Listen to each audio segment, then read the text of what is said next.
All right, fellas, I was going to just share a little flashlight about what I was doing, a little bit something different. I wanted to delete the handle from the top. And so in doing that, I went with the parts for a C6 Corvette. So with the C6, I liked it because you have your electric punch for getting into the car. You can place this any direction that you want, depending on the style of door or whatever you want to do with your car. So it's small. It's like 3 inches by 2 inches, so 2 inches wide by looks like maybe 3.5 inches long. So it's relatively small. These parts were, I think, $20 a pair or something like that. I'm all in like maybe a couple $100 on this whole project. So with that said, you got those that are electric. The other benefit was you have your emergency release that's mechanical. So a lot of guys are using the actuators, and obviously if you lose power or something like that, then you got an issue. So you have your emergency release, and this is already engineered, already looks good. So this is the emergency release for the passenger side. Got another one for the driver's side. The other benefit too is that on the driver's side, you have one that goes to the rear hatch. So that way you have a key back there to release your rear hatch. And then you can have access to this, and this pops your driver's side door, so you have access that way. So inside your car, not to intrude with the design of your, hold on one sec. So not to intrude with your interior design, you got your punches or the little button punch to release the door on the inside. And these I think are like $20 a pair. So everything is relatively inexpensive.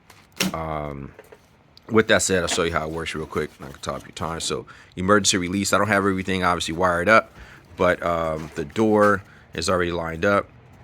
Thanks Cam for their door pop. So door goes up with the shock.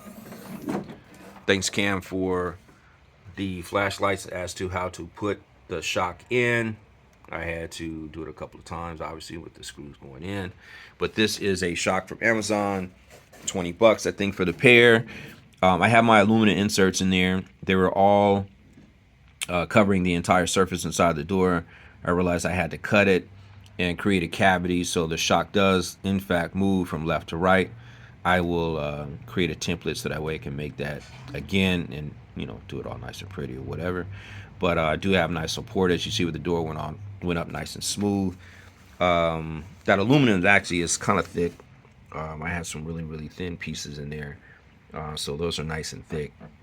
I think they're an 1/8 inch on either side. There's a plate that is identical to this one that you see here on the other side of the door, and I have some really good stability there, so kind of like that.